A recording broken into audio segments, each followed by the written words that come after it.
Welcome to the NBA slate breakdown. I'm Jason Gilbo. With me is Brent Hyden. Taking a look at tonight's 10-game slate. Already starting out, it was like 10 a.m. We got huge news with Eric Bledsoe off to Milwaukee. And, I mean, really that kicked things off for us. Yeah, it really did. You always know it's going to be an interesting day whenever you can pretty much start your day off with a huge blockbuster trade in the NBA. But it's nice to get that news to kind of wash away last night's slate, which was just really, really strange. Yeah, we had, the Rondé Hollis Jefferson injury. We had, Atlanta, Boston being pretty competitive. And then Mr. Hassan Whiteside let a lot of people down, including us, but people got some sleep. I think that's the good thing that Whiteside gave us. Yeah, I think most people could have probably gone to sleep after that Brooklyn game, but it's kind of crazy to note that game and the Golden State game both went under the projected total by like 40 points. Yeah, not a fun one. And I mean, speaking of totals, not really a ton of high totals tonight. There's a couple that are over 215, but it's not really that appealing of a 10-game slate. It really isn't. There's a couple games that I'm pretty interested in. One of them really high scoring, projected to be high scoring game, but yeah, there's not a ton of exciting games to look at tonight. We'll start here with Dallas, Washington, 213 total. Washington 10-point favorites. This one, I mean, with John Wall being probable now, it kind of takes a little bit of interest away from this one for me because I think there is some blowout concerns with Washington being at home, just how bad Dallas has been this year. We'll start with the Dallas side. I know you have some interest in Harrison Barnes. I do as well. You look at Washington struggle to defend the wings. He's still playing pretty heavy minutes. Basically has been one of the better scorers on that team. Yeah, he really has, and I think most of my interest for Harrison Barnes kind of just comes from wanting to lock in. So when that's fairly safe for cash games, he has a solid floor. As you mentioned, Washington has struggled to defend wings, and he's playing a lot of minutes. So as long as this game can stay relatively close through the fourth quarter, you're going to see him on the floor a lot. And so there are some opportunities for him to put up a decent game. Other than him, I'm kind of interested in Dennis Smith Jr., but I'd like to see his minutes get up there a little bit more. Yeah, that's the thing that concerns me. I like him a little bit on DK. FanDuel, it's a little bit iffy for me. He's just been turning the ball over a ton. It's kind of lowered his floor and ceiling just a little bit when basically it's been, 4 to 6 turnovers a game over like the last 7, where that's kind of dropping him down where he would be getting, 28, 29 FanDuel points, but he's only getting 22. Yeah, it is really tough to use him over there. He probably is a better DraftKings play for sure. Yep. On the Washington side, with Wall playing, I lower my expectations for Beal tonight. We don't get Tim Frazier being a backup at 30 minutes per game and kind of giving him some run as a cheap point guard. Washington, I mean, I don't mind the front court here. Like, I like Porter. I like Gortat as kind of the cheaper options from this game if I do want to get exposure. Yeah, now that Beal's price is like through the roof because of that huge game he had whenever Wall was out, it's really, really tough to consider using him. I mean, the matchup is great for him. We know Dallas does struggle to defend shooting guards. We've seen it with guys, volatile guys like Rodney Hood before in the past. They can come out and actually have excellent shooting games against Dallas, but I really just can't pay that price for him. I'm looking at Otto Porter a little bit, and Marcin Gortat I think is in an excellent spot against a Mavericks team that really struggles to rebound.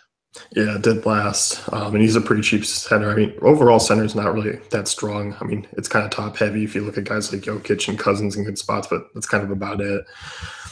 Yeah, it really is kind of tough to find some solid plays in that mid range. She's 5,500 on DraftKings, 56 on FanDuel. There's one or two guys around that price range that I like a lot as well, but he's definitely someone that's on my radar. Yep.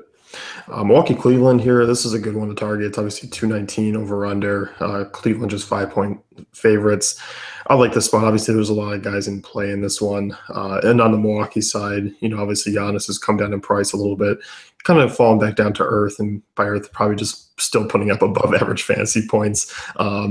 I like him a lot tonight. I mean, really, both him and LeBron kind of take the cake at small forward. And I know you were actually planning on using him as point guard over on DraftKings. Yeah, I'm not too terribly intrigued by a lot of the point guard options on this slate. So on where I can use him as a point guard, I'm probably going to do it. This is just an excellent spot for Giannis. We know Cleveland's defense has been terrible this season. They're struggling to defend just about everyone. They're allowing a lot of points in the paint, a lot of shots at the rim. And without Tristan Thompson, there's really no one that can kind of defend the rim for Cleveland. So I think Giannis is probably my top play as far as being guys that are kind of priced up there. And at 10-8, like I really don't want to fade him on DraftKings. No, I don't either. And you and I both looking at Chris Middleton. Like we said, Cleveland's just been horrendous defensively. Middleton's still a reasonable usage rate around 26%. We've seen the upside game out of him, a couple times this year. At that price, I mean, I think he kind of goes still a little bit overlooked on this slate because we have Oladipo. I still think people will kind of look at Russell still. So I think he kind of goes a little bit overlooked in this matchup where he really does have a ton of upside. Yeah, I wrote him up in my GPP article, which will be posted a little bit later today. But opponents are shooting 48% from the floor against Cleveland, 42% from three. We, as you mentioned, we have seen those upside games from him. Whenever he's feeling it, they feed him the ball and he gets those shot attempts. He had 28 against Charlotte, 19 against Atlanta, 17 against Detroit. This is a spot where he could come out, get hot, and they're just going to feed him the ball. The peripherals have been there for him too. So excellent option, especially on DraftKings at 700 or at 7,000, 7,500 on FanDuel. You could make a case for fading him there. I think he's definitely probably a better play on DraftKings. Yeah, no, I'm with you there. Any interesting guys, Malcolm Brogdon, John Henson, kind of those secondary guys. Brogdon, no, the price has come up a little bit too high. Like, I don't think he has any upside. Probably a decent cash game play, though, because he has a fairly safe floor. Henson's interesting because, again, without Tristan Thompson, they could struggle to defend bigs. Kevin Love, not a great defender, but he is an excellent rebounder, so that could limit the upside for Henson. Yeah. On the Cleveland side, obviously LeBron, his usual midseason antics when they struggle has kind of started to come. It's fun, seeing the Arthur fist on his Instagram and getting all that. Like, I'm intrigued with LeBron. I think when you look at him and Giannis, those are two of the guys I'm really intrigued, especially squaring off against each other. I can definitely see a big LeBron, game tonight. Yeah, I could see it as well. The minutes have been there for him. Ty Lue came out before the Washington game and actually said that like LeBron wasn't in game shape because he missed so much of the preseason, and the only way that they were going to get him into game shape is by playing him more minutes. And so we've seen him play 43 minutes against Washington, 41 against Atlanta. As long as these games stay close, like he's going to play the minutes. It is a good spot for him. And with Love being like Love is going to play, but was hospitalized after like the last game against Atlanta. So he could be like not 100%. So LeBron's going to shoulder load that price. A little tough to pay, but he's definitely a solid cash game option because he has, pretty much a 45, 50 point floor. Yeah. And it's weird because you talk about Love and kind of the situation that surrounds him. He's really nice price tag. I mean, 7K on FanDuel. Like, there's not a lot of options in that range. 75 on DK. I'm intrigued.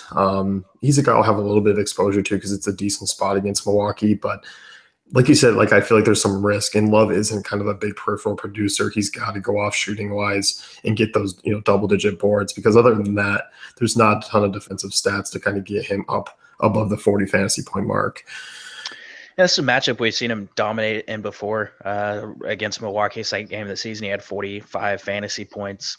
I like him better on DraftKings where he's power forward eligible. I don't think you can use him on FanDuel where he's center eligible. But again, there's a little bit of risk. He is, a game time decision coming off the illness. They said he should play. We haven't gotten any really news out of Cleveland as far as participation in shoot around. So it's something to monitor. Yeah. As far as secondary guys, I don't have a ton of interest on a 10-game slate trying to figure out what they do outside of LeBron, outside of Kevin Love. We've seen basically Jay Crowder come in. Derrick Rose hasn't gotten a full load of minutes. The shooting guard position's very volatile in terms of who gets the minutes there. It's Smith, it's Korver, Shumpert. Like, I don't feel like diving in. Jay Crowder's a little interesting. He should see extra minutes to try to defend some of the length that the Bucks have, but I don't really want to go there, and I'm not chasing Wade's huge game either. Yeah, I even forgot about Wade. That's how non-existent he's been. Yeah, I think Cleveland kind of sums up. It's basically the big guys and kind of LeBron there. Yep.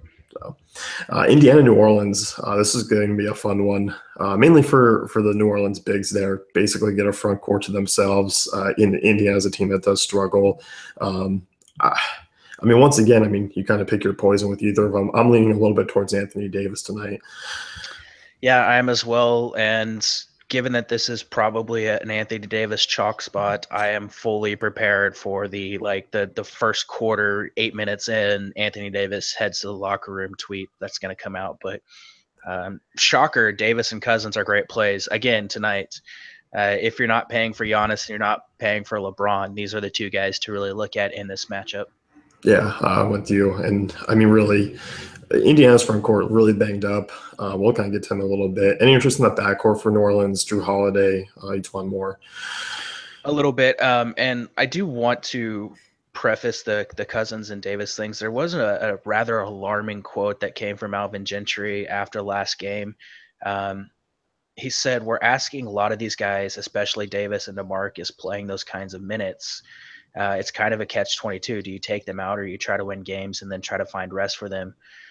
We chose to leave them in and try to win the game." Talking about the last game, but it's something that Gentry is actually thinking about as far as these guys' minutes. So there is a little bit of risk that they're not going to play their 38, 40 minutes. But again, in this matchup, I don't think you can fade them. But Holiday's interesting. Each one more is an excellent cheap option. The Pacers kind of struggle to defend shooting guards this season, so you could look at both those guys as well. Yep. On the Indiana side, I like the backcourt here. Darren Collison's still cheap. He's a little too risky for cash games. We've seen a ton of duds out of him this year. It's not a tremendous matchup. I mean, New Orleans has been pretty solid against point guards this year. Still, he's kind of cheap enough, I think, in a game where if you expect this game to stay close, Collison and Oladipo should lead the way. If I have a preference between him and Oladipo, it's definitely Oladipo. He just comes at a higher price tag. I think you have to consider site. It's going to be a site-specific thing. Oladipo on FanDuel is 7,300 on DraftKings. He's 8K. I can't pay that price for Oladipo on DraftKings, but I definitely can pay that price for Oladipo on FanDuel. Yep, no, definitely good points. In the front court, I mean, TJ Leaf out. We just got news that Sabonis is out. It's kind of a big drop off where Miles Turner, Thaddeus Young are going to play a ton of minutes, and we were kind of digging a little bit into Thaddeus Young and Turner here before, who kind of weren't really on our radar coming in. No, neither one really were before. Obviously, they're both going to have to play big minutes. Foul trouble is a concern with both those guys, so you could use them in GPPs. Definitely not cash game viable. I think the guy that's really interesting is Bogdanovich. Been playing. His minutes have been up a little bit recently, except for that New York game. But he's been performing a little bit better. He's 4,700 on FanDuel.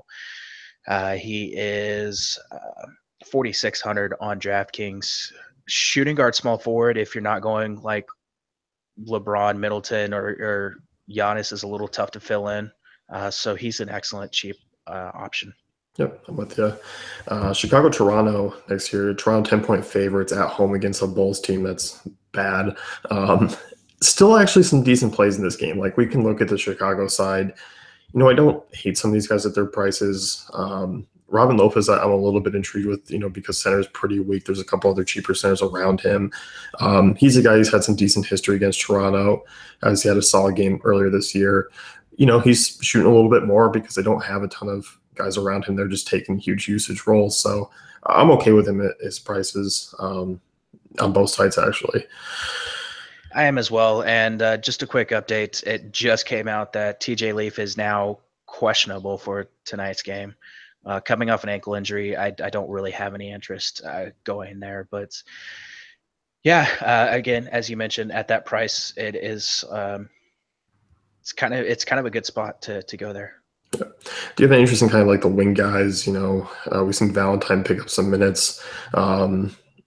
Chris Dunn, but we'll kind of wrap into the guards because it's Grant and all those guys. Holiday. Not really. Holiday's going to come out, and again, shot attempts have been there for him. Shot hasn't been falling at times, though, so that's a little concerning. But shooting 34% on the season, you would expect that to come up a little bit. You could roll him out in GPPs. Other than that, like if you're really looking at like Chris Dunn should start to see a little more minutes. He's a decent defender, so you might see him play more to match up with Lowry. I don't really have interest in Jerry and Grant though. Like he's just way too volatile. Yeah, no, I'm with you. It's not a great spot. Markkinen. I'm gonna combine the names there. Uh, Decent cash game guy. I still think he's a little bit expensive. Last time we talked about him, he was just a guy that he really doesn't have a ton of upside. It's 25 to 30, maybe a little bit more fantasy points. In this spot, it's not great. I can kind of just see him flirting with the 30 fantasy point mark again. And something to consider with Markkinen is with Bobby Portis back, that should eat into a few of his minutes, depending on how many minutes they want to roll Crazy Eyes out there, or depending on if he punches anybody in the face and gets ejected. But that pretty much takes me off Markkinen now that Portis is back. We're not going to see him play the 35, 36, even upwards of 40 minutes that he sometimes plays. It would be wise for him to get one of those masks and just kind of wear it around. Yeah. That's how Portis is going to climb the playing time ladder. He's just going to knock out all of his teammates. He's going to play 48 minutes a game by the time the season's over. Probably. On the Toronto side, Kyle Lowry I have some interest in. Picked up his play a little bit. The price still isn't really high enough for where Kyle Lowry, we're usually used to paying for him. DK, he's a really nice price tag at 72. I mean, still nice on FanDuel as well, 75. Usage starting to climb a little bit, still not as high as where it was last year. I kind of just prefer him over DeRozan just because of the price. Yeah, I think if you're looking at GPPs, or both DeRozan and Lowry are interesting options. Obviously, Lowry we still really haven't seen a great Lowry game. I think we had one against the Lakers, and that's been pretty much it. He played 12 minutes against Washington before he got ejected, but he was 0 for 4 from the field. Shooting has been a struggle for him. It's really just a price play on DraftKings at 7,200. It's kind of tough to ignore the upside that he does have at that price. Yeah, and the good thing is, I mean, even if he's not shooting well, because I think that Lakers game he still wasn't even shooting well, but still notched a triple-double or whatever it was. And it's kind of the same thing here, where if he scores 13 real points, like he's still notching rebounds and assists and will get a steal or two. So his floor, I still think is fairly safe for his price tag. But like you said, I mean, we can get possibly a big upside game at those prices. Yeah, for sure. Any interest in the front court guys for Toronto? I love Jonas Valanciunas tonight. We saw him just go off in this game to start the season. He put up almost 50 fantasy points. He should see the floor for a decent amount to match up with Robin Lopez. He's a little risky because they do have Jakob Poeltl. They do have Ibaka that they can move there.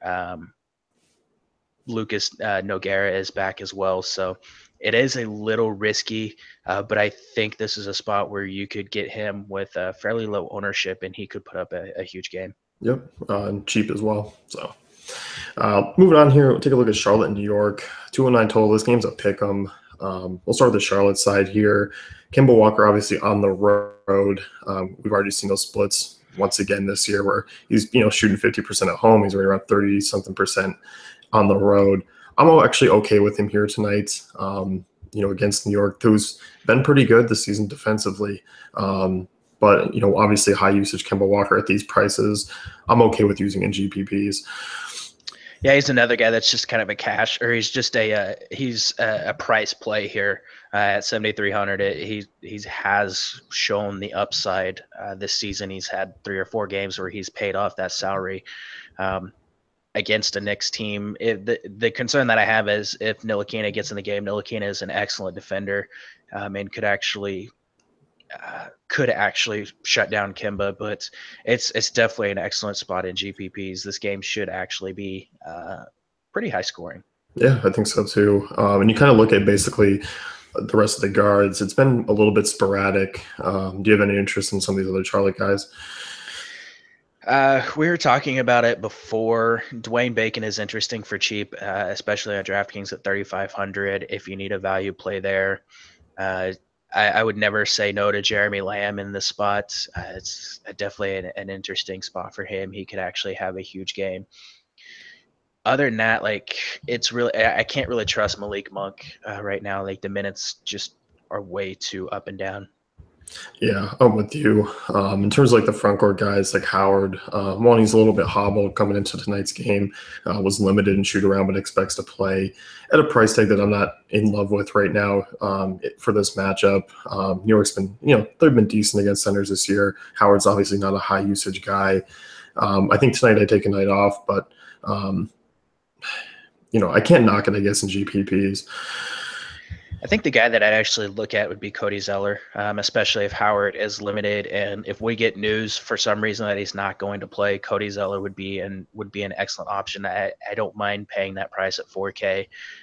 If Howard were out, we'd also see Kaminsky pick up a few extra minutes, and even maybe Marvin Williams, who's still just ridiculously cheap at 3,900.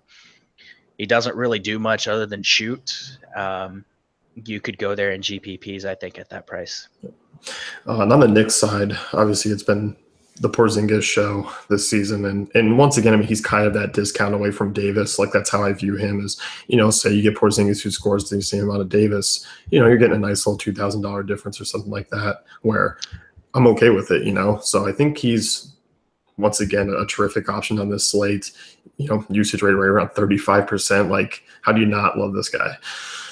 Yeah, for sure. And you speak of home road splits for Kemba. Porzingis has some pretty huge ones this season. Obviously, it's a small sample, 6 home games, 3 away games, but shooting 54.5% and averaging 2.8 blocks in 6 home games compared to 40.9% and 1 block on the road. It is a little bit of a tough matchup for him going up against Charlotte, but I mean, the guy's going to at a 35% usage rate, the dude's taken over 20 shot attempts almost every single game this season. Like, I don't know how you can't just lock him in cash games and move on. I mean, we saw against Indiana, he played 38 minutes. If he's going to play that many minutes and take that many shot attempts, it's really tough to ignore him at that price. Yeah, it is. You weren't looking at Enes Kanter tonight. You were talking about a fade for him in this spot. A tough matchup against Howard. Price is just way too high. I don't think he has the ability to pay off that price No, tonight. yeah, I'm with you. In terms of the backcourt guys, I mean, Courtney Lee's a cheap option. Tim Hardaway Jr. once again, the guy that sees most of the usage in the backcourt. Price obviously up a little bit because he's been playing better, but still actually a really reasonable price for his usage and shot attempts. Yeah, it really is, and it's a decent matchup. The Hornets not great at defending shooting guards this season. I guess it depends on what you qualify him as, a shooting guard or a small forward. But we know pretty much all the shot attempts are going to come from Hardaway Jr. and Kristaps. So if you know where the offense is going to be coming from, it's a little bit easier to target some of these guys. So I do like Hardaway Jr. I think he's a decent cash game option and does have upside for GPPs. Yeah, Nicotino, would you roll him in GPPs at all? It's so tough to trust a Jeff Hornacek rotation right now. Ntilikina is just really not getting the minutes in some of these games. I mean, 24 last game, 18 the game before that, 26 the game before that, 16 for that.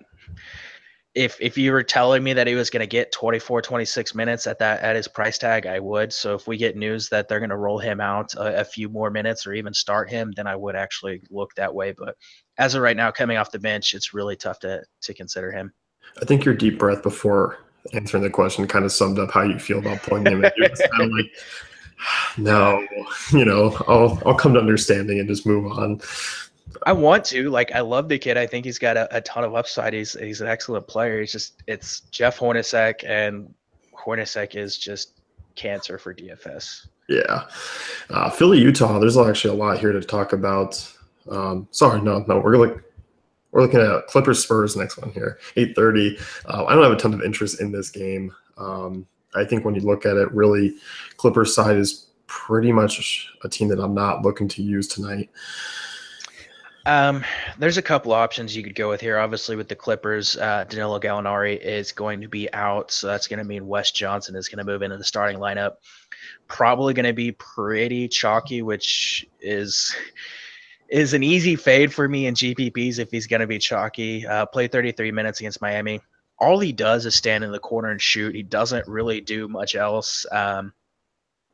The Spurs do kind of struggle. They're allowing 45% on corner threes. If he gets 10 shot attempts and he's standing in the corner shooting some of those threes, he could pay off that salary of 3,400. But like, I just don't see a lot of upside from this guy.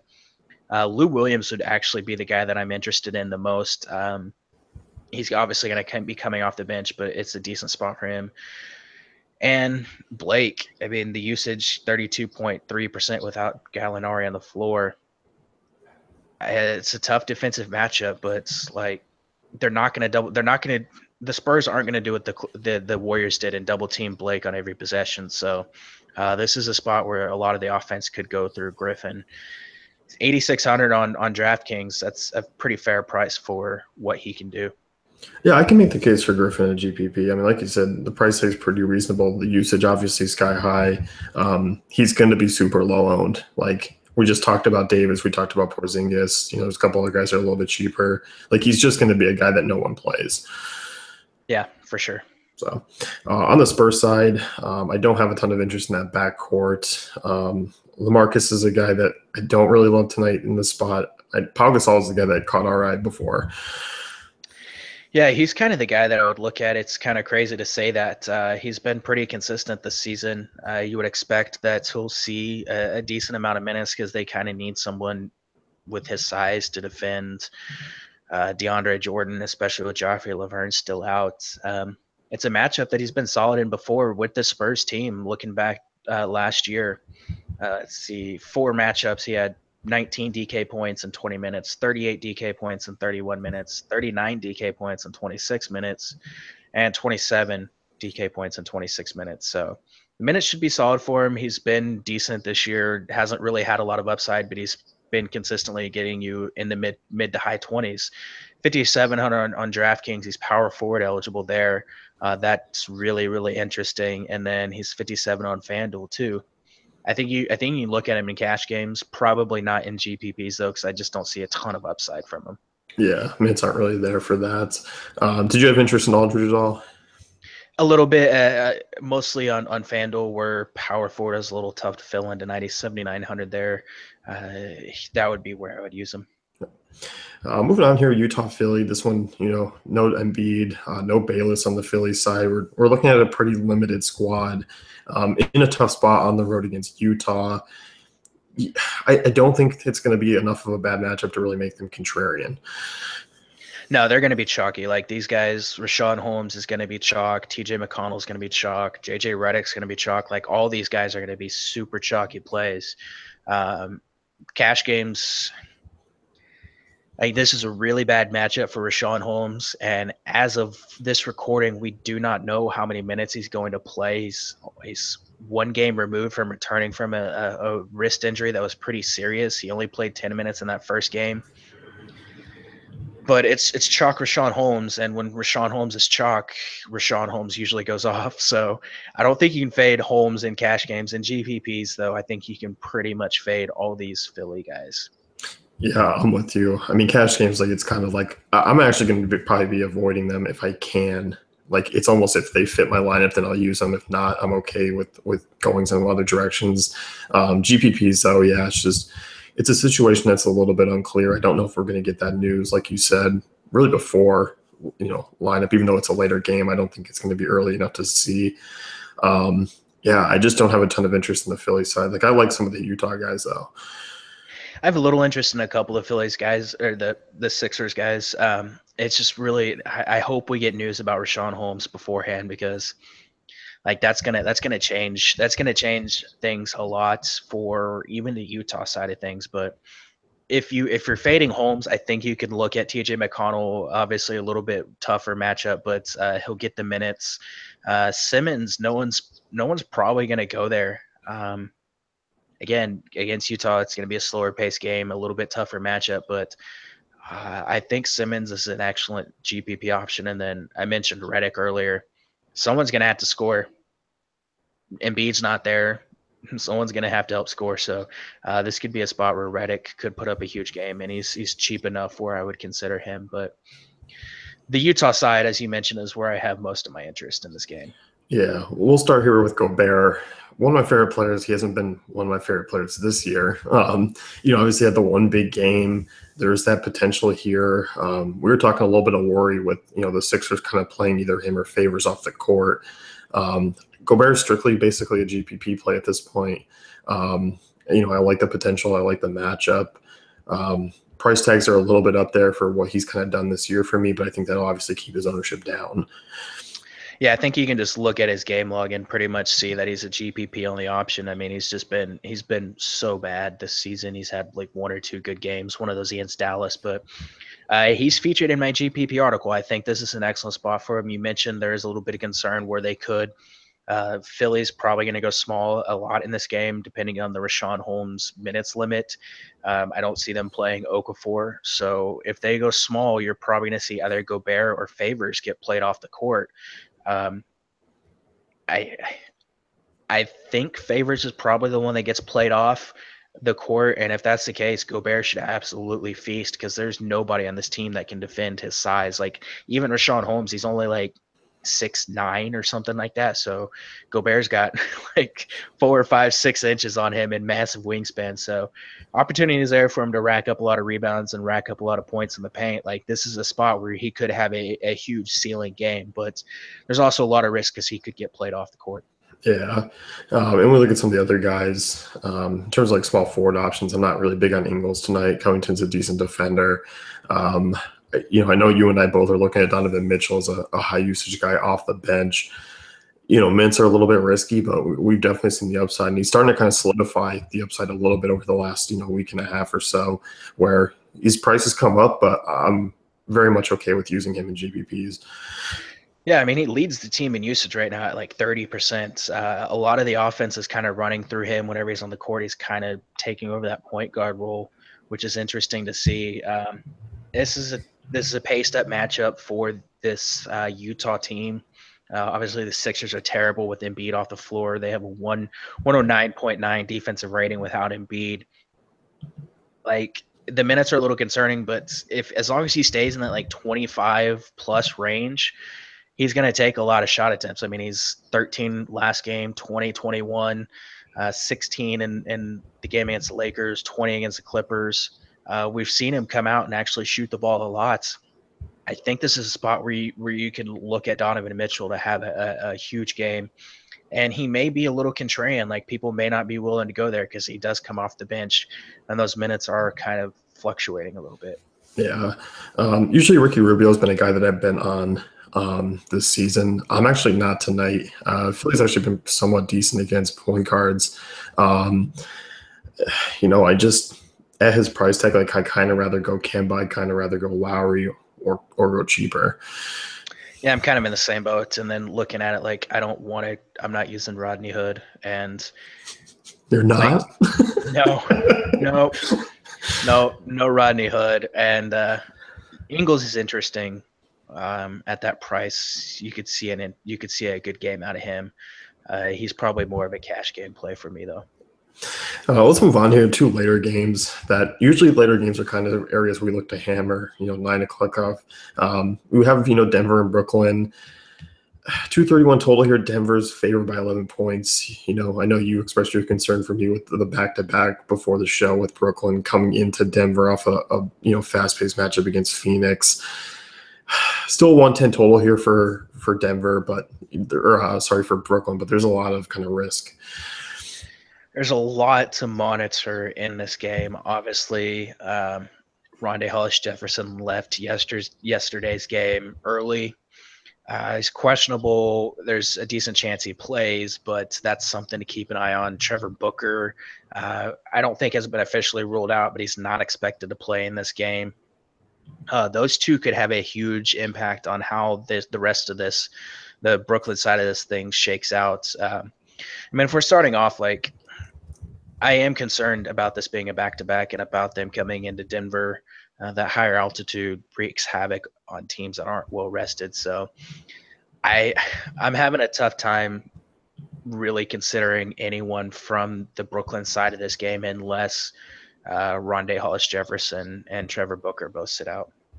Yeah, I'm with you. I think the Brooklyn side's pretty much kind of almost off limits for me, like you said, otherwise. But on the Denver side, I obviously have some interest just because this is such a great matchup where even blowout considerations, you can't really overlook anyone here. I mean, obviously the front court of Jokic and Millsap are in great spots. I like them in GPPs tonight, and basically you look at these shooting guards and point guards. It's kind of been rotating hot hand, which is not something that we like to hear in any fantasy sport.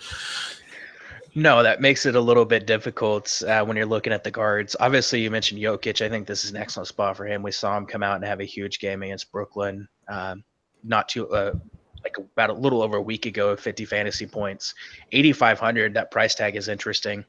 There's probably a couple of other areas that I'd go for center with, but in GPPs, I definitely like him a little bit. Millsap also interesting. Has only played 16 minutes against the Warriors. That's a little concerning. Obviously, foul trouble probably just didn't match up very well, but again, a great spot for him against Brooklyn. And if they're going to be without Booker and Rondé, that's definitely makes things a little more interesting. But that would be definitely where I would look. Other than that, I mean, you could roll out Will Barton. He's a guy that I do have a little bit of interest in. I think Jamal Murray and Gary Harris are probably decent options in GPPs. Cash games, you can't use any of these guards, though. No, you can't. I mean, when you look at Murray, he's just been a guy who's seen a decent usage. Obviously, a great spot for him. He's cheap, but he's cheap for a reason. He's throwing a couple of high upside games, but he's throwing a couple of duds where, his minutes were less than 20 because Moutier came in and played really well.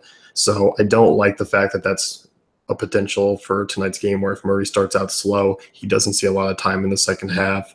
So I'm in the same boat basically where it's tournaments only.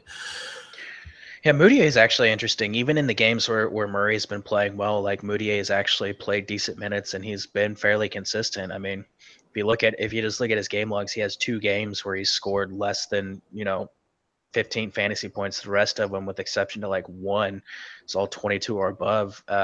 He's 4,700 on DraftKings. He is 4,800 on FanDuel. He's probably someone that you could go for in cash games. I think you can expect reasonably for him to get 24, 25 fantasy points. Yeah, sure. No, I can see that. Let's move on here. Memphis and Portland, two good defensive teams this year. Pretty low total, 202. I don't really have a ton of interest because of the guys that I would normally use of these two teams are kind of priced up out of consideration in these matchups. Yeah, there's really not a whole lot of interest from me in this game. And like we're gonna gloss over it and then we're gonna regret it tomorrow whenever Dame comes out and puts up like 65 fantasy points like he did against Utah. But he would be the guy from the Portland side of things I would look at here. Obviously a tough matchup going up against Conley, but Dame doesn't really care about tough matchups. I would have a lot of interest in Tyreek if his price was just a little bit lower. It's kind of tough to pay for him at like over 6K. But that's pretty much it from Memphis and Portland. Like I don't really want anyone else. Yeah, I'm with you. I mean, Lillard on DK at 87 isn't that bad. 98 on FanDuel is a little bit up for me. Yeah, that's a hard pass. Yeah. Last game of the night here, Sacramento and OKC. Sacramento's basically a D-League team. Am I overextending that? I just feel like they've been so bad. It is G League now. Got to have a little respect, guys. It is the G League now. But that sums it up. Pretty much. Yeah, they're just bad. They're just bad. And I mean, essentially, it takes out of consideration the Thunder guys for me. Like, it's a great matchup for me. I know you were looking at Steven Adams in that range of centers because center's a little bit of a weaker spot. And Adams is at a price tag where he can pay that off in a little bit limited minutes or maybe even play 28, 30. Yeah, I think you could make a case for Adams even in cash games, but I'm sticking pretty much to him in GPPs just because the blowout risk in this contest. But Like I know Russ has not been Russ this season. I know there's a lot of other guys that are going to eat into his usage, but it's really strange to see Russ at 10-7 on DraftKings. Like that price, it's so hard to not plug him in. He's 10-2 on FanDuel. Like it's really, really hard to not consider him in GPPs. The rest of these guys, PG, Mello, their prices are obviously down. Carmelo, especially at 6,900. Ejected last game after only 23 minutes, but he looked pretty solid at 22 fantasy points. You could make a case for him. That would be how I'd go. Like Russ and GPPs, Melo and GPPs, Adams probably GPP only, but Borderline cash. borderline cash. Yeah. Yeah. I just think when you look at like, I don't see kind of any way that they don't blow them out. But I mean, it's not like kind of last year's Thunder where if they were to blow out a team, it's because of Westbrook. You know, it could be a pretty reasonable game where they all kind of score 35 to 45 fantasy points, and it's kind of like, it's not appealing. Yeah, that's pretty much how I'm looking at it. Yeah. On the Sacramento side, any interest? De'Aaron Fox. I mean, he'll get the run against the second unit when this game does blow out eventually. He's better coming off the bench. I think we've learned after 2 games you don't play De'Aaron Fox whenever he's starting. You play him whenever he's coming off the bench. He'd be the only guy that I'd really look at. Like I can't trust anyone else. Oh, I'm with you. And thank God it's not De'Aaron Fox chalk starting night. Yeah, no kidding. Wrapping things up here, who do you guys are highest score? Plenty of top end options, so I won't throw a limit on it. Giannis. Bull call from us here. I'm gonna go AD because I just think AD puts up like 60 tonight. Ooh, scorching hot takes over here. Do you want to take a contrarian pick here? Man, if we're going contrarian, is Kristaps? No, Kristaps isn't contrarian. That's not contrarian enough. I'll go Rudy Gobert. All right, I like that. I'll say Kemba Walker. I think that's contrarian. There you go. Alrighty. That's it for us. You can head over to fantasycafe.com. Brett has a GPP article, picks coming up. He's obviously touched on them here, but and obviously used one of his contrarian picks for Gobert. So we're hoping for a big 50 out of him tonight. Yes, we are. So that's it. Once again, good luck on tonight's slate, and we'll see you guys later this week. Good luck.